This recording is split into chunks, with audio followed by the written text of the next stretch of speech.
Good morning, everyone. My name is Samira Mohyeddin, Samira Mohyeddin. I'm a Toronto-based journalist and founding member of the Canadian Journalists for Justice in Palestine. I'm joined today by a few of our members in Ottawa, Calgary, and Victoria. Tomorrow is Truth and Reconciliation Day in Canada.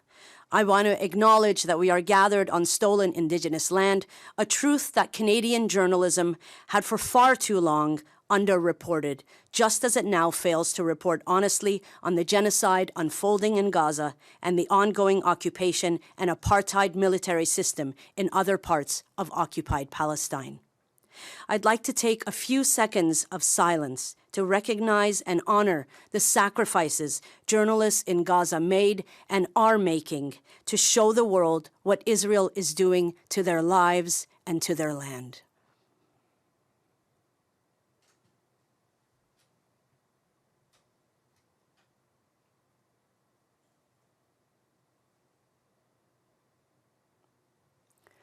Thank you. The Canadian Journalists for Justice in Palestine first formed in March 2025. We could no longer accept the silence, the distortion, dereliction of duty, and the active suppression of truth in Canadian newsrooms when it comes to Palestine. Since we formed 6 months ago, Israel has killed another 50 journalists in Gaza. According to the UN Human Rights Office and the Committee to Protect Journalists, Israel has killed more than 245 journalists. That's not an accident. That is a sustained and systematic campaign to do away with our colleagues. Since October 7th, 2023, we have witnessed the deliberate erasure of context, the dehumanization of Palestinian lives, and the wholesale collapse of journalistic standards in the Canadian media landscape. What is happening in Gaza is not a conflict, it is not a war, it is a genocide. And journalism in this country has not only failed to name it, but has become complicit in covering it up. When we refer to a forced plan of starvation as a hunger crisis, we only have ourselves to blame for the public's continued decline in trusting the media. Canadian newsrooms have played an undeniable role in shaping public ignorance around the Israeli state and its indefatigable occupation of the Palestinian people and their land. Instead of contextual reporting, we get euphemism. Instead of historical background, we get flattened timelines. Instead of telling readers who is bombing whom, we get passive voice. A building was struck, children died, a hospital was hit.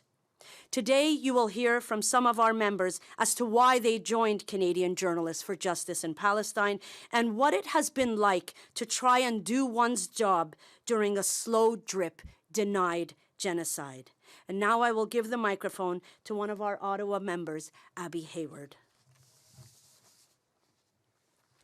Thanks, Samira. My name is Abby Hayward. That's spelled Abihayward, and I'm a journalist and editor based in Ottawa, Algonquin and Anishinaabe territory. Speaking truth to power. It's a tenet of journalism ethics taught in journalism schools across this land we call Canada. And it's a big reason why many of us here got into it. Telling the truth is vital in the times we live in, and there are certainly powerful forces we're telling the truth in the face of. When it comes to how journalism has covered the genocide of Palestinians, I felt betrayed by the institutions which are supposed to embody the values and ethics we were all taught. So-called objectivity has been effectively weaponized against those wishing to tell the truth about the violence committed by Israel against Palestinian civilians and journalists. Stories have been killed. Palestinian guests on shows have been cancelled or invited only to be publicly shut down. Outlets have perpetuated false balance or both sidesism. Talented, ethical, and rigorous journalists have been silenced or in some cases fired. A loss to the profession we all believe in so many ways. All this in the name of ethics. We know that, as media ethicist Stephen Ward has written, the traditional notion of objectivity is flawed because it is based on the mistaken belief that objectivity requires absolute standards and knowledge that is independent of perspective. We know there's no view from nowhere. So, I answer this flawed idea of objectivity with these questions. What about speaking truth to power? What about minimizing harm, transparency, accountability? If there was ever a time for ethics in journalism, as journalists are literally being murdered for telling the truth, it is now. Please join us in telling the truth and defending it. I'm going to pass to Asad now.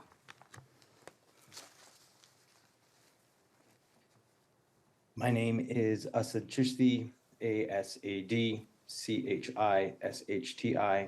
and I'm a Calgary-based journalist, though I've also reported in the Yukon, in the Northwest Territories, and more recently, the region of Waterloo. These places are home to myriad First Nations, Inuit, and Métis people, their excellence, averageness, and just getting by, not just traditionally in the time past and beyond memory, but also contemporarily, and inshallah, the future as well.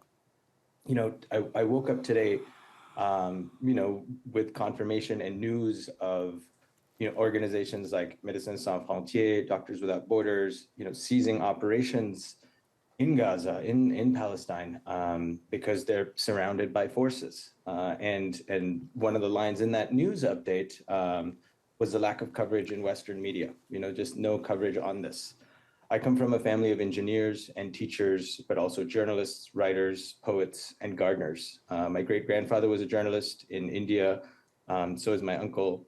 And additionally, as a person of faith, speaking truth to power, basically prayer is essential practice. I returned to the newsroom full-time in November 2023. I'd avoided the industry for 12 years because I felt it important to have the integrity to try and withstand some of the reckoning and power imbalances playing out in the newsroom. In that time, I worked as a youth worker, as an archivist. I ran a coffee shop, I ran a movie theater, and I returned to the newsroom. Someone told me journalism eats its young, and I wasn't so young when I returned to it. And I'd hoped that things would be better, and quite the opposite is true. Things are very bad.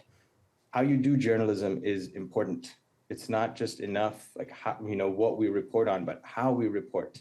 Merely by choosing what stories a newsroom assigns, covers, and what you will not, you're setting the stage, a table of a kind. On this issue, however it's been described, on Palestine, on Gaza, on genocide, you name it, I'd argue that it isn't a just table. It isn't balanced. It isn't enough. And those of you in positions of power as managers, as producers, as unions, as unionized, as veterans with full-time jobs, you may want to consider being more ashamed in your complicity. How do you look at food, at water, or children, or hospitals, or any educational institution the same after this? I understand that more is asked of journalists than perhaps ever before. All the different formats you have to file on and all the different stories you're covering, but far too many of us merely follow orders. Journalism has always done a good job of attracting good people and good talent, decent people, hardworking people who are overworked and underpaid. And yet so many people fail to stay in that industry because of some of the issues we're seeing play out. Ideological, socioeconomic, ethnic, and linguistic diversity, there isn't room for that in the newsroom. And I could go on and on. Samira is right. We are in a state of crisis. And listen, I don't know what the answer is, but it isn't what we're raising our hands to respond with. And it certainly isn't silence. It certainly isn't the status quo. And I remind myself first and others around me, we've got to look in the mirror because the call is coming from inside our buildings, including the one I'm live streaming from. Get better at feedback. This is us telling you that we will remember, but also that we care. Don't take it personally and minimize your ego in service of this issue and the communities. Everything that casts a shadow, I've been taught, we have a relationship with, and where we are is baffling to me. And I'm hopeful, always, but also not. Please believe me, and I urge you to think of your favorite journalist, your favorite story, your favorite journalistic organization or person or pet, and imagine their plight if they were in that place, that place which is not that far. That place is closer to us than we would want to believe. A place whose children and adults and non-humans even are literally being starved to death, dying of thirst, whose descendants love those lands and those waters and have never been able to return to it. The role of journalism is to report, and help people and communities uphold some semblance of trust. And not only are we failing, we have failed. Brishti, over to you. Thank you very much, Asad. Now we'll be hearing from one of our members in Victoria, Brishti Basu. Thanks, guys. Hi, everyone. I'm Brishti Basu. That's spelled Brishti Basu. I'm a journalist from Victoria, BC, the unceded stolen territories of the Songhees and Esquimalt First Nations, and I've been living here for the past decade. You'll notice that even though we represent the voices of dozens of journalists from across Canada, there are only 4 of us speaking here today with our full names and faces in front of you. That's because of Canadian legacy media and the stringent restrictions it places on journalists in the name of objectivity. A lot of people, a lot of Canadian authors, some of my colleagues today have talked and written about this phenomenon. It's a supposed tenet of journalism that seems to be in lockstep with the Canadian government policies, especially when it comes to Israel. So for a minute, I'd like to address decision makers, managers, executives in Canadian legacy newsrooms, and even in some independent newsrooms.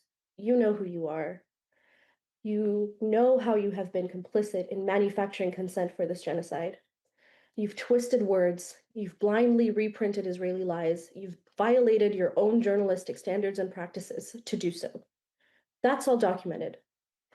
I've often wondered how some of you sleep at night because you must know that when the dust settles, you have blood on your hands. Now that the United Nations has finally labeled Israel's campaign in Gaza as a genocide, it is the least you can do to change course now. Let your reporters, your colleagues, your friends in the newsroom, let us freely mourn the murder of our colleagues in Gaza. Because what does it say about the state of free press in Canada when journalists can't go to a vigil for their dead colleagues without worrying about whether it's going to cost them their jobs in this shitty economy? For 2 years, we've watched Palestinian journalists die, and we've watched them find their relatives injured or killed by Israeli strikes while they're reporting live on air.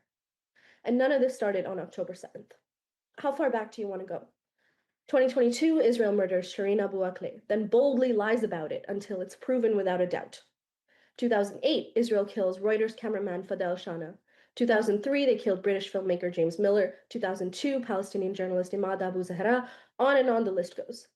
Each time, these victims were clearly identified as journalists, and each time Israel lied and lied and lied. Canada, with us sending arms and condoning their actions, Israel has made a liar out of us too.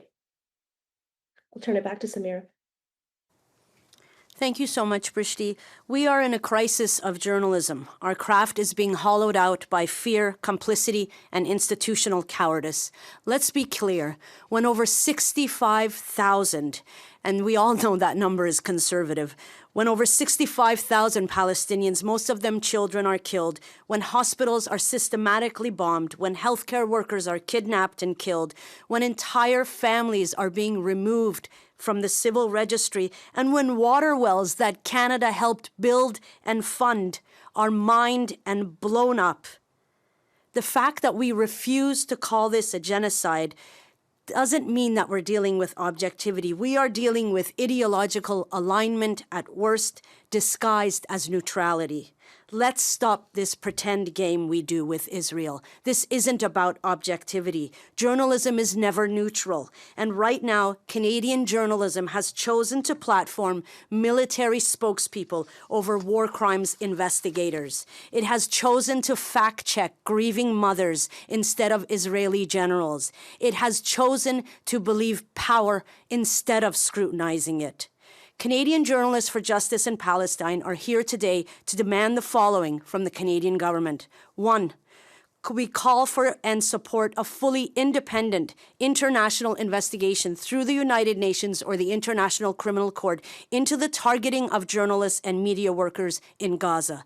2, support Palestinian refugees, including journalists and their families attempting to escape the genocide in Gaza by applying the same standards and specialized processes Canada has employed to welcome journalists and their families from Afghanistan and Ukraine. 3, pressure Israel to allow foreign reporters into Gaza. Israel's denial of access to foreign journalists in Gaza is an unprecedented historical event. Canada should take immediate and decisive diplomatic action to compel Israel to allow foreign journalists safe and unrestricted entry into Gaza. 4, and the most important, end complicity. Cease all arms and armaments transfers and military weapons in cooperation with the State of Israel by immediately imposing a two-way arms embargo and ending trade agreements. Canada cannot recognize Palestine and continue arming and doing business with Israel, who is actively erasing it. Canada, it cannot be business as usual. The time for condemnations and statements is over.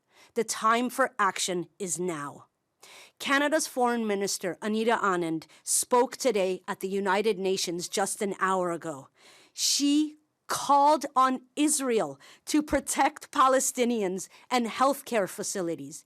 The exact same state that has been systematically bombing hospitals and killing journalists is being asked to protect them. Make that make sense. It doesn't. To the 200 plus journalists killed in Gaza, we carry your stories forward. You were not invisible. You were not voiceless. You were journalists, brave, brilliant, and irreplaceable. We now welcome any questions you may have. For the journalists on Zoom, if you have a question, please use the raise hand function. Pour les journalistes présents sur Zoom, si vous avez une question, s'il vous plaît, utilisez la fonction main levée.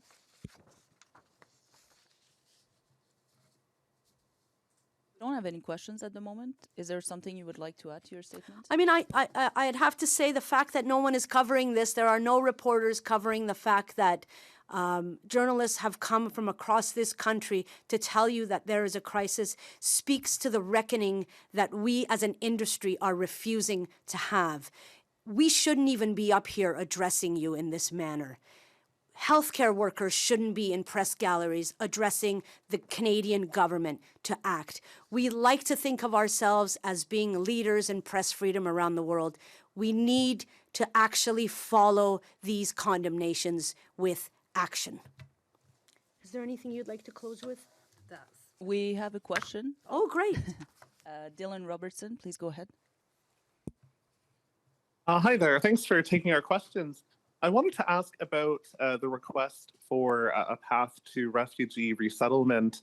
I'm wondering if you've heard demand from Palestinian journalists in Gaza to make it to Canada, just given some of the sensitivities around leaving. I believe that we have seen some go to other countries in Europe, and I was just wondering if you've ever seen expressions of interest or requests for help getting to Canada from journalists. Yes, so we've actually had requests from journalists to write letters. We've written a letter to the UK government urging help specifically with the family of Hossam al-Masri. This is the journalist that was, the Reuters journalist that was killed a couple weeks ago.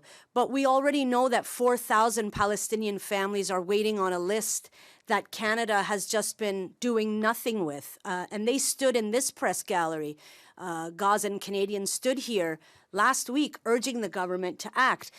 Yesterday, the Italian government got out a bunch of people, so we know it's possible. France has also gotten out some people. We know that Canada can do this. Canada did this with Kosovo. It flew people out of Kosovo and right into Canada. Canada welcomed 300,000 Ukrainian Canadians. And one of the stipulations that the Canadian government has put for Palestinians to get out of Gaza is to provide biometric data. There is nowhere for people in Gaza to go to provide biometric data in Canada. That is absurd. But one of the things that the Canadian government did when Russia invaded Ukraine and they were getting Ukrainians out was to provide mobile biometrics. I mean, why isn't Canada acting? It just makes absolutely no sense. As a follow-up, I'd like to know if you feel that there are any countries that are doing an adequate job when it comes to defending journalism in Gaza. You know, we had this statement last week Canada was a part of. We've had a few of those sort of joint statements. I'm wondering if you've seen action from any government that you feel is adequately addressing this issue. I think that there have been specifically news organizations, and this is something that we haven't seen in this country.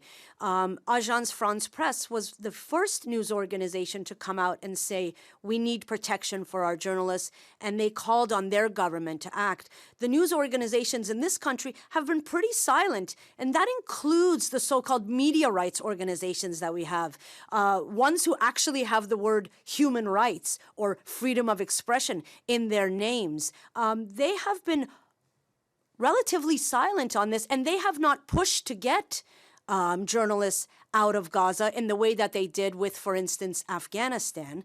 I'm not sure if anyone, Brishti or Asad, if you want to speak to any of these questions, this one concerning on what other governments are doing. But I haven't honestly seen any specific governments act. What I have seen is news organizations in other countries getting their journalists out, providing aid to their journalists, and calling on their governments to act.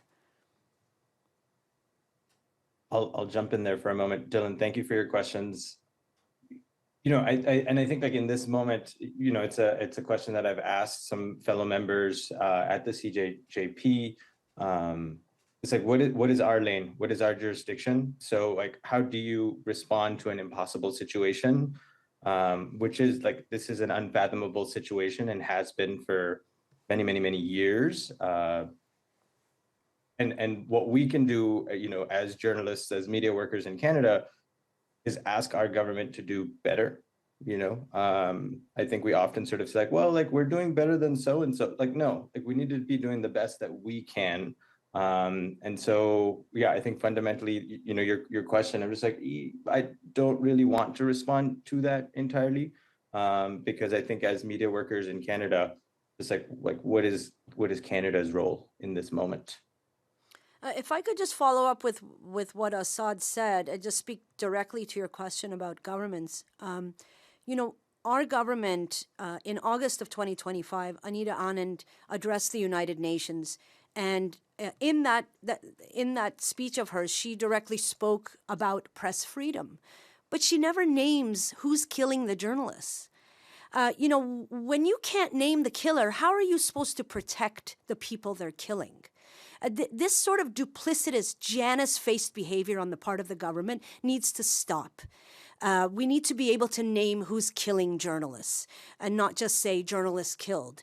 And I think other governments, Norway specifically, has been able to name the killer and said, you know, Israel, stop killing journalists. So I know that Canada signed on to this letter in August, a week after everyone else signed on to it, and spoke, I think it was on September 24th, 3 days, last week, spoke about, you know, joined again this coalition, because God forbid we ever go on our own and take a stand on anything.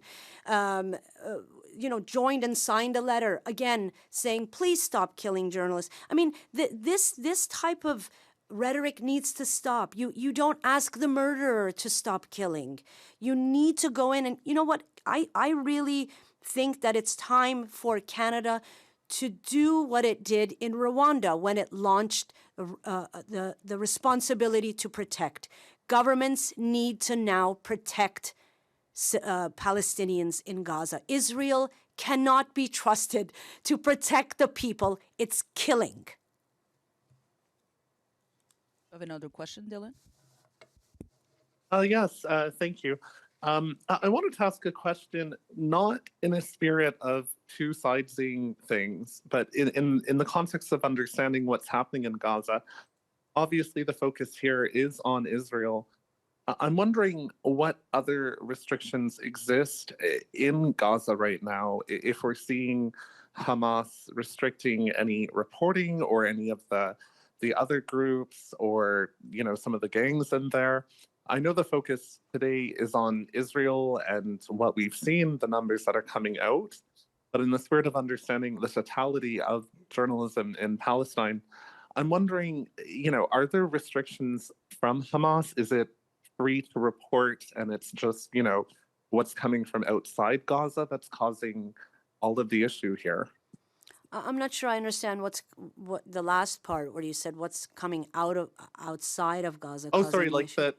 I feel like I understand what is coming from Israel, and I know that's the focus today.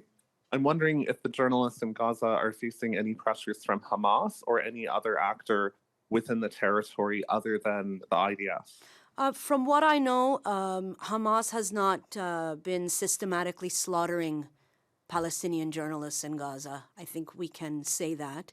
And just to speak to the first part of your question, I'm not sure how Hamas is limiting journalism within Gaza. The fact that we even still speak about Hamas being a presence, I think is a bit absurd. When we look at the machinery of violence that has been exacted over the past years, if one of the world's biggest militaries has not been able to eradicate Hamas in the past 2 years, I think it's high time that we start actually taking a good hard look at Israel, because that's what we failed to do. We've done an excellent job at talking about Hamas as being terrorists, Hamas this and Hamas that. I think the time now is to focus on who is slaughtering and killing Palestinian journalists wholesale. I hope that answers your question. Yes, thank you for speaking to it.